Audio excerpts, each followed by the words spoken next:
News hub, born to fight for right. नमस्कार, news hub channel में आप सभी का स्वागत है। मैं नुसरत आसमी। चलिए नजर डालते हैं आज की खबरों पे। आईपीएल 2025 जीत के बाद आरसीबी फैंस के लिए जश्न का पल बन गया मौत का मंजर।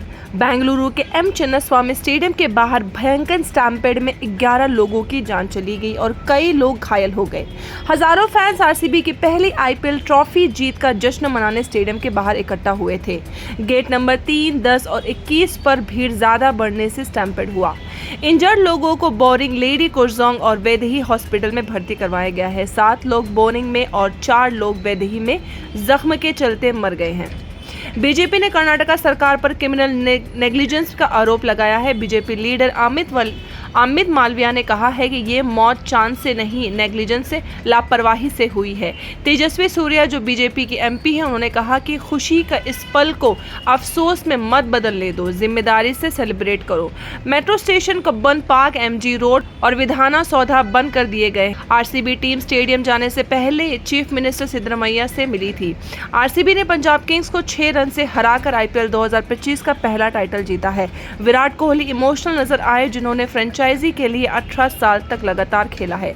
स्टेडियम के बाहर भयंकर सीन्स और फैंस के लिए अफरा तफरी भरा वीडियो वायरल हो रहा है। इलॉन मस्क की टेस्ला अब भारत में आ रही है। हाल ही में टेस्ला ने मुंबई के कुर्ला में 24 करोड़ का ऑफिस लिया है। ये डील भारत के ईवी सेक्टर के लिए एक गेम चेंजर हो सकती है। इलॉन मस्क की company Tesla India Motors and energy ने मुंबई में कुर्ला में 24,500 स्क्वायर फीट का ऑफिस स्पेस लिया है।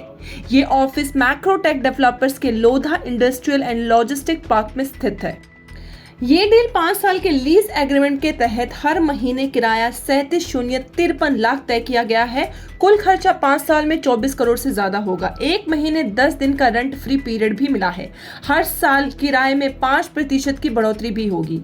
किराया शुरू हुआ 1 जून 2025 से, लेकिन लीज 20 अप्रैल से ही एक्टिव हो गई थी। फरवरी में प्रधानमंत्री नरेंद्र मोदी जी और एलॉन मस्क की मुलाकात के बाद टेस्ला ने भारत में एक्सपेंशन तेज किया है। सरकार की नई ईवी पॉलिसी के चलते अब टेस्ला को लोकल मैन्युफैक्चरिंग का रास्ता आसान लग रहा है। अब तक टेस्ला ने भारत में किसी फैक्ट्री का ऐलान नहीं किया, लेकिन इस ऑफिस डील से साफ दिख रहा है कि कंपनी बैकएंड में प्लानिंग कर रही है। ये स्पेस टेस्ला के ऑपरेशनल, सप्लाई चेन और मैन्युफैक्चरिंग प्लानिंग को ध्यान में रखते हुए लिया गया है। कॉमन एरिया चार्जेस 10 रुपए पर स्क्वायर फीट तय हुआ है। टेस्ला की एंट्री भारत के ईवी सेक्टर के लिए गेम चेंजर हो सकती है। मुंबई में जल्द ही बारिश आने की वजह से मुंबईकर्स को पहले से ही परेशानी का सामना करना पड़ रहा है। आज हाईटाइड की वजह से बारिश से वाटर लॉगिंग होने की संभावना है। वहीं आईएमडी ने कम से मध्यम बारिश की वार्निंग दी है। मुंबई के निचले हिस्सों में रहने वालों को सतर्क रहने को कहा गया है। मुंबई में आज सुबह से ही बारिश के दर्शन हो गए। माहिम और साइन जैसे इलाकों में भीगती सड़कें और रेनकोट में मोटरसाइकिल्स ने मॉनसून का स्वागत किया। आईएमडी ने बताया कि मुंबई और सुबर्ब्स में आज लाइट टू मॉडरेट रेन हो सकती है।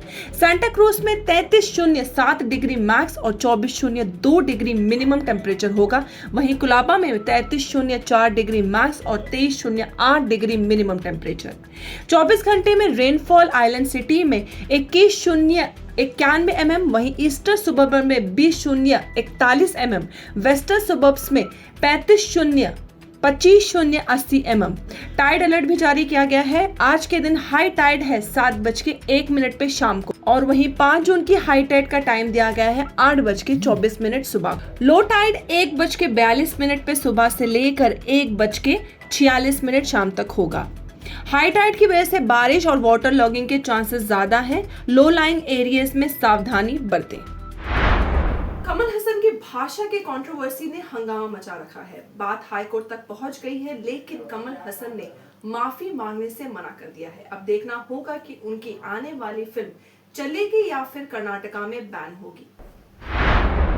माफी मांगना मुश्किल है कमल हसन के लिए, पर कंट्रोवर्सी बन गई है उनकी स्क्रिप्ट का हिस्सा। चेन्नई में फिल्म थग लाइफ के ऑडियो लॉन्च के दौरान कमल हसन ने कहा, मेरी जान और रिश्ता तमिल है, और फिर कन्नड़ा एक्टर शिव राजकुमार से कहा, तुम्हारी भाषा कन्नड़ तमिल से ही निकली है, तुम भी अपने हो। ये बात कर्नाटका में काफी लोगों को चुभी। प्रो कन्नड़ संगठन ने फिल्म का बायकॉट मांगा है जब तक कमल हसन बिना शर्त माफी नहीं मांगते, लेकिन कमल हसन ने माफी से इनकार किया, जिसके बाद ये बात हाई कोर्ट तक पहुंच गई। और वहीं कर्नाटका हाई कोर्ट ने भी उन्हें सुनाया और कहा कि आप कमल हसन हो सकते हो, लेकिन किसी को हर्ट करने का कोई हक नहीं है। एक माफी सब कुछ सुलझा सकती थी। कमल हसन ने एक लेटर में रिग्रेट तो दिखाया, लेकिन क्लियर अपोलॉजी नहीं दी। उन्होंने लिखा, मेरी बात को गलत समझाएगा, राजकुमार जी के परिवार के लिए मेरी भावना सच्ची थी। कमल हसन जाने जाते हैं अपने बोल्ड और अलग चॉइसेस के लिए, चाहे वो एक्टिंग हो या पॉलिटिक्स। उनकी पॉलिटिकल पार्टी मक्कलनीधि मियाम NMM और अब DMK लेफ्ट फ्रंट के साथ है और वो अब राज्यसभा जाने के करीब है। लेकिन एक्सपर्ट जैसी कि तमिल लिंग्विस्ट V जयादेवन कहते हैं कि कमल की लैंग्वेज लॉजिक गलत है। तमिल और कन्नड़ा दोनों प्रोटो द्रविडियन लैंग्वेज से आए हैं, एक दूसरे से नहीं। 70 की उम्र में भी कमल हसन एक्टिंग भी कर रहे हैं और पॉलिटिक्स भी एंटर कर रहे हैं और लगता है अब उन्हें किसी से माफी मांगने की जरूरत महसूस नहीं होती। आपको क्या लगता है, क्या एक आर्टिस्ट को पब्लिक स्टेटमेंट पर माफी देनी चाहिए या उनका फ्रीडम ऑफ एक्सप्रेशन उनका अधिकार है? ये डिबेट अब सिर्फ सिनेमा या पॉलिटिक्स के नहीं, लैंग्वेज, प्राइड और पब्लिक सेंटिमेंट्स का भी मुद्दा बन चुका है। पंजाब से पकड़ा गया पाकिस्तानी जासूस जसबीर सिंह, जो एक यूट्यूबर है, हाल ही में पता चला है कि वो ज्योति मल्होत्रा से जुड़ा है। पुलिस ने यह भी बताया कि अरेस्ट होने के बाद में उसने सबूत मिटाने की भी कोशिश की। पंजाब के यूट्यूबर जसबीर सिंह, जिसका चैनल जान महल है और 101 मिलियन सब्सक्राइबर्स है, उनको पाकिस्तान के स्पाई नेटवर्क से कनेक्शन के लिए अरेस्ट किया गया है। उनसे अरेस्ट होने के बाद अपने पाकिस्तानी हैंडलर्स के साथ की गई चैट्स और डिजिटल सबूत डिलीट करने की कोशिश की। ये बताया पंजाबी DGP गौरव यादव ने।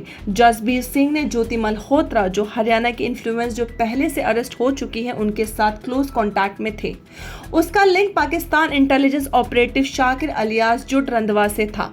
जसबीर 3 बार पाकिस्तान ट्रैवल कर चुके हैं, 2020, 2021 और 2024 में। उसके डिवाइसेस से मल्टीपल पाकिस्तानी नंबर्स मिले हैं जो फॉरेंसिक इन्वेस्टिगेशन में है। जसबीर ने पाकिस्तान नेशनल डे इवेंट में भी शामिल हुए थे, जो दिल्ली में था, जहां उसने पाकिस्तान आर्मी के ऑफिशियल से मुलाकात की। FIR मोहाली के स्टेट स्पेशल ऑपरेशन सेल में रजिस्टर हुई है। पूरा एस्पियोनेज टेरर नेटवर्क का पता लगाने की कोशिश जारी है।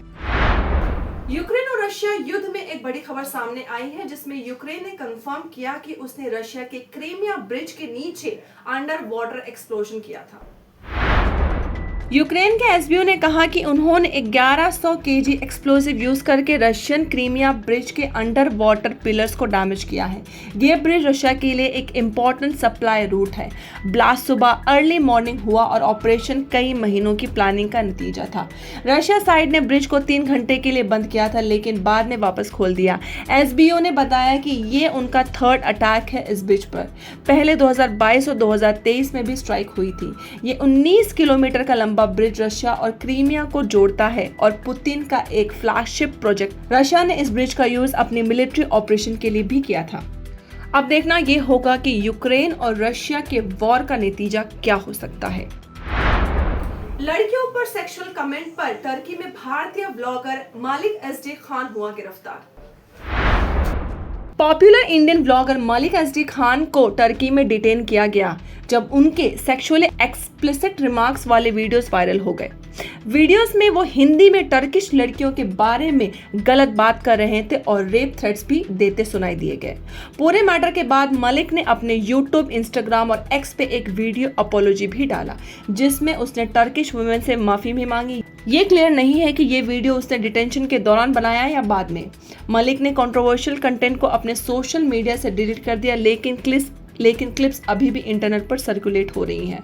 उसने हिंदी में बात की थी ताकि लोकल लोग समझ ना पाए, लेकिन भारतीय ऑडियंस ने वीडियो को कैप्चर करके वायरल कर दिया। ये इंसिडेंट इंटरनेशनल इमेज पर बुरा असर डाल रहा है। पब्लिक में गुस्सा और निंदा दोनों हो रही है। सोशल मीडिया इन्फ्लुएंसर के लिए वार्निंग सिग्नल है। फॉरेन कंट्रीज में कल्चर और रिस्पेक्ट को ध्यान रखना जरूरी है।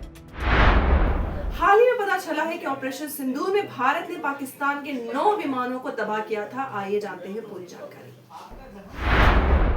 हाल ही में पता चला है कि भारत के ऑपरेशन सिंदूर में पाकिस्तान के कुल 9 विमान और 10 से ज्यादा ड्रोन तबाह हुए थे, जिसमें 6 फाइटर जेट्स, 2 सर्विलियंस एयरक्राफ्ट जिसमें C-130 Hercules transport plane drone से किया गया था टारगेट हमला।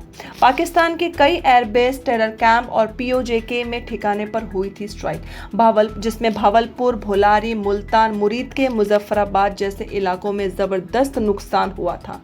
सैटेलाइट इमेज में भारी तबाही की पुष्टि भी हुई थी।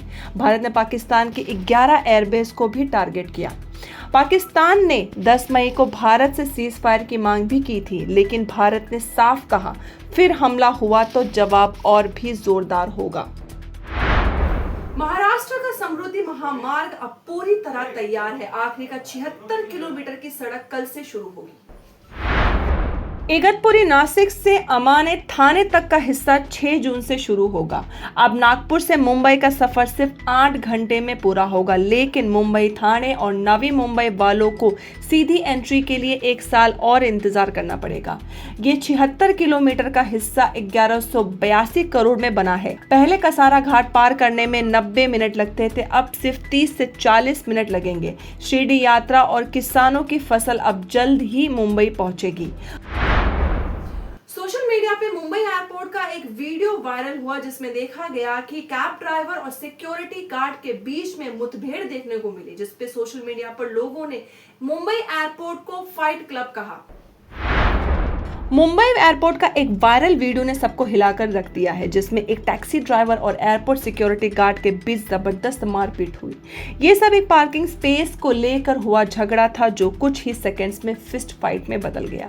वीडियो में दिखाई दिया गया दोनों तरफ से गले पकड़े, मुक्के मारे और धक्का मुक्की जैसे सीन्स हो रहे हैं। ये सब पैसेंजर्स के सामने हुआ, जो डर के मारे बस तमाशा देखते रह गया। एयरपोर्ट कुछ समय के लिए रुक गया और खियॉस मच गया। पुलिस और CISF ने बीच बचाव करके दोनों पार्टीज को अलग किया और कस्टडी में ले लिया। FIR दर्ज हो चुकी है और CCTV फुटेज में गवाहों के बयान से इन्वेस्टिगेशन चल रही है। अब तक एयरपोर्ट अथॉरिटीज ने कोई ऑफिशियल स्टेटमेंट नहीं दिया है, लेकिन सोर्सेस कह रहे हैं कि सिक्योरिटी प्रोटोकॉल्स पर फिर से विचार हो सकता है। सोशल मीडिया पर यह वीडियो तेजी से वायरल हो गया है। लोग इस पर मेम्स और रिएक्शंस दे रहे हैं। कुछ लोगों ने एयरपोर्ट को फाइट क्लब टर्मिनल भी कह दिया है। इंदौर के टूरिस्ट कपल राजा और सोनम रघुवंशी का मेघालय ट्रिप का एक हॉरर स्टोरी बन गया है। 23 मई को होम स्टे से चेक आउट करने के बाद दोनों लापता हो गए हैं। अब 11 दिन राजा की लाश एक गोरगे से मिली और उसके पास एक ट्रेडिशनल माचेती भी था। पुलिस ने मर्डर कंफर्म किया है। मर्डर के सबूत में मोबाइल फोन रिकवर किया गया है। स्मार्ट वॉच, फटी हुई शर्ट, मेडिसिन और मोबाइल स्क्रीन का टुकड़ा साइट पर मिला। गोल्ड चेन, रिंग और वॉलेट मिसिंग है। राजा का पहचान उसके हाथ के टैटू से हुई, पर सोनम अब तक गायब है। NDRF की टीम सर्च ऑपरेशन चला रही है, पर मेघालय की 500 mm बारिश से मुश्किल बढ़ दी। परिवार ने CBI इन्वेस्टिगेशन की डिमांड की है और MPs ने भी केस को क्लोजली मॉनिटरिंग करने की बात कही है। यह पहला केस नहीं है। अप्रैल में भी हंगेरियन टूरिस्ट भी लापता होकर मारे पाए गए थे, पर उस केस में फॉल प्ले रूल आउट किया गया था। क्या हो रहा है आजकल भारत में? क्या शादी और सफर बन गया है खूनी खेल? आजकल टूरिस्ट कपल्स या मैरिड लोगों के साथ डेंजरस इंसिडेंट्स बढ़ते जा रहे हैं। अप्रैल 2025 में नोएडा के एक NRI वाइफ को हस्बैंड ने UK रिटर्न के बाद अपार्टमेंट में एलिजिबली मार दिया था। फरवरी 2025 में भी हिमाचल में हनीमून पर गए कपल, जहां हस्बैंड ने वाइफ को क्लिफ से धक्का दे दिया था इंश्योरेंस के पैसे के लिए। 2024 में भी केरला का एक इंसिडेंट सामने आया था, जिसमें एक टैकी ने अपनी बीवी को जहर दे दिया था एक्स्ट्रा मैरिटल अफेयर के लिए। लेकिन ये क्राइम्स इतने क्यों बढ़ रहे हैं? इसका रीजन क्या हो सकता है? पैसा, लालच, इंश्योरेंस फ्रॉड्स, प्रॉपर्टी डिस्प्यूट्स या गोल्ड लूट के मोटिव से शादियां मौत का बहाना बन रही हैं। डिस्ट्रस्ट और जेलसी भी एक इसका मुद्दा हो सकता है। इमोशनल इंस्टेबिलिटी और मेंटल हेल्थ के इशू से पत्नी या पति पर शक और वॉयलेंट बिहेवियर बढ़ रहा है। लॉ इन्फोर्समेंट गैप्स भी हैं। टूरिस्ट एरियाज में सिक्योरिटी और लोकल वेरिफिकेशन प्रोटोकॉल्स की कमी, सोशल मीडिया का pressure, fake happy couple image दिखाने के प्रेशर के नीचे असली प्रॉब्लम्स दब जाते हैं, जो कभी कभी क्राइम्स तक पहुंच जाते हैं। सवाल उठता है, क्या हमारे टूरिस्ट और कपल्स अब सेफ हैं? क्या इंटरनल रिलेशनशिप्स के कॉन्फ्लिक्ट्स ओपन वायलेंस में बदल रहे हैं? आपका क्या मानना है? क्या ऐसे केसेस सिर्फ इंडिविजुअल या लार्ज सोसाइटल स्ट्रेस का सिग्नल है? न्यूज हब चैनल में आज के लिए बस इतना ही। फिर मिलेंगे नए समाचार के साथ। मैं नुज़रत आज़मी। लाइक करें, शेयर करें, सब्सक्राइब करें और अपनी राय कमेंट सेक्शन में देना ना भूलें। धन्यवाद। News Hub. Born to fight for right.